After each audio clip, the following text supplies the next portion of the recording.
Les jeunes leaders formés sur la pensée stratégique africaine, dans des contextes marqués par le terrorisme et le piratage en mer. Le but recherché au cours de cette session est de susciter des échanges sur l'idée d'une stratégie africaine conçue par les Africains et pour l'Afrique. Les initiateurs de cette rencontre, l'Institut de stratégie et la Fondation Konrad Adenauer. Si on demande aujourd'hui que veut la Côte d'Ivoire pour la Chine, que veut la Côte d'Ivoire pour les États-Unis, c'est difficile d'y répondre. Donc il est question de renforcer les capacités des jeunes leaders ivoiriens africains sur ces données-là, de sorte à ce que nous puissions maintenant élaborer nos stratégies dans nos partenariats avec ces pays. Le plus intéressant, disons, dans ce type de formation, c'est le caractère pluridisciplinaire de la formation qui permet de prendre en compte à la fois les questions de sécurité, à la fois les questions économiques, les questions politiques, qui forment en réalité un tout. Message bien perçu par les séminaristes qui fondent beaucoup d'espoir sur cette formation qui vient booster leur état d'esprit. La première chose, c'est de développer mes compétences en matière de stratégie. Mais la deuxième chose aussi, c'est être capable de pouvoir aider à mettre en place une stratégie africaine, surtout au niveau de la sécurité. Nous sommes appelés à être des décideurs de demain. Nous devons pouvoir avoir les rudiments nécessaires pour apporter notre contribution, pour apporter notre pierre au développement, au rayonnement de la Côte d'Ivoire, sinon de l'Afrique. Nous sommes là ensemble pour partager nos expériences, réfléchir et proposer à nos dirigeants, à nos décideurs, la vision nouvelle ou la vision structurelle du développement à venir. 7 thèmes seront abordés à ce séminaire pour édifier les participants, afin de faire d'eux des décideurs. Il s'agit entre autres de la justice transitionnelle, la reconstruction post-conflit, le genre, la consolidation de la paix et les règlements des conflits en milieu rural.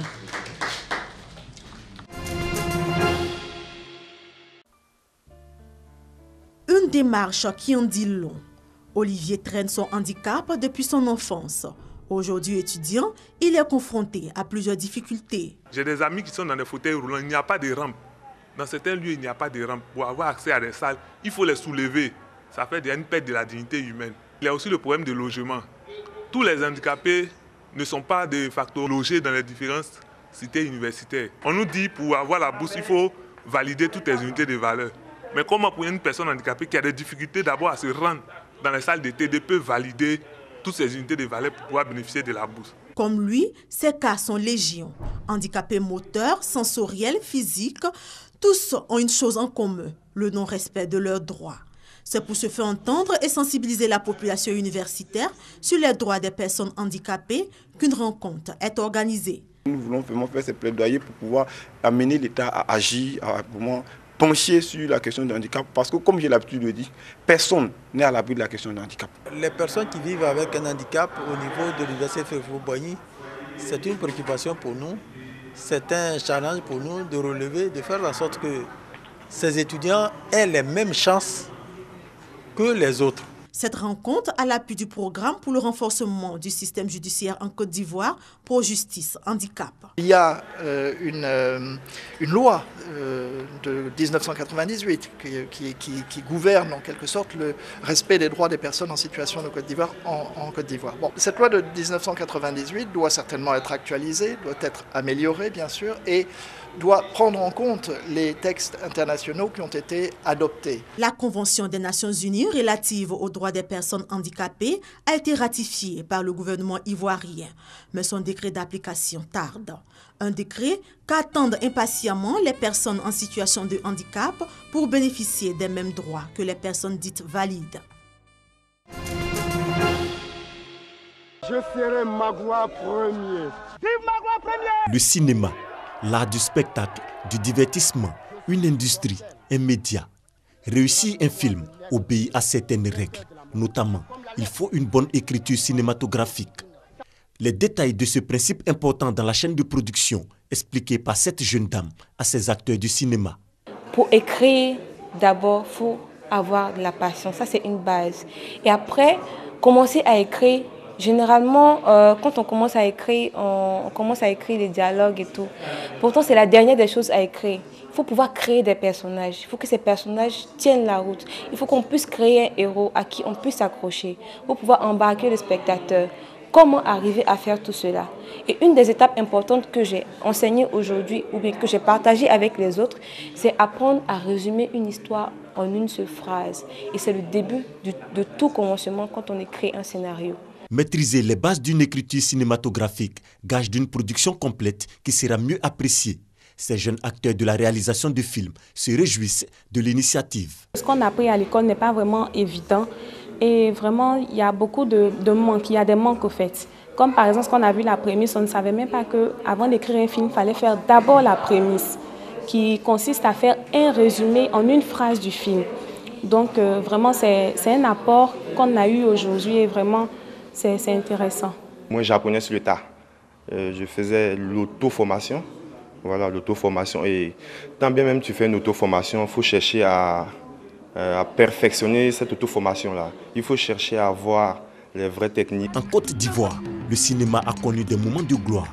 Après un déclin remarquable, le 7e art est aujourd'hui à la recherche d'un second souffle. En témoignent ces dernières années les nombreux films produits par de jeunes Ivoiriens. Le pays était même l'invité d'honneur de la 25e édition du FESPACO en février 2017.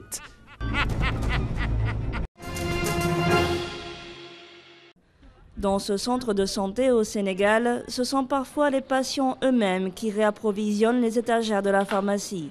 Une application en ligne permet de ramener les médicaments superflus et de cumuler des points qui leur permettent ensuite de se procurer les cachets dont ils ont besoin. Avant, j'avais beaucoup de problèmes pour acheter des médicaments. Mais maintenant, c'est plus facile pour moi de les acquérir.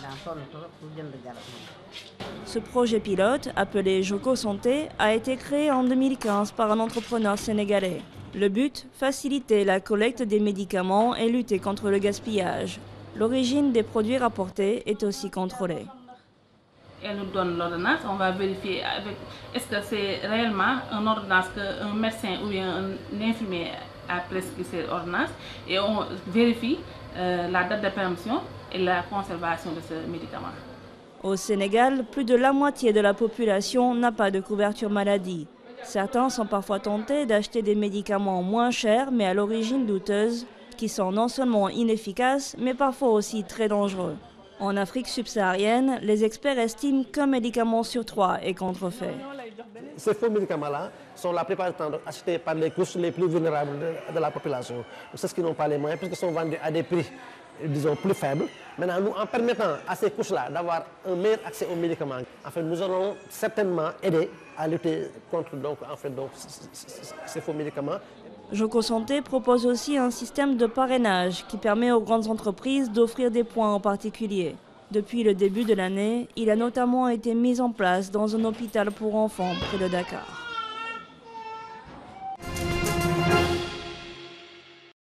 « 18 juillet 1936, l'Espagne bascule dans la guerre civile. La guerre d'Espagne, également désignée sous le nom de guerre civile espagnole, c'est un conflit qui a duré 3 ans, du 18 juillet 1936 au 1er avril 1939. Cette guerre a opposé d'une part le camp des républicains composé de loyalistes à l'égard du gouvernement légalement établi de la Deuxième République et d'autre part les nationalistes, le camp des rebelles putschistes mené par le général Franco. Les nationalistes victorieux de la guerre ont établi une dictature qui dura 36 ans jusqu'à la transition démocratique après la mort du chef des putschistes, le général Franco. La guerre civile espagnole fut la conséquence sur le long terme des malaises socio-économiques, culturels et politiques qui accablaient l'Espagne depuis plusieurs générations. Après la proclamation de la Deuxième République en 1931, l'exacerbation croissante des tensions entre Espagnols augmenta avec l'insurrection durement réprimée en 1934 et la résurgence de troupes civiles et de violences réciproques au printemps 1936 après la victoire électorale Frente Popular. Préparé de longue date, le soulèvement militaire et civil du camp nationaliste éclata le 18 juillet 1936, mais sa mise en échec partielle déboucha sur une guerre civile imprévue et meurtrière.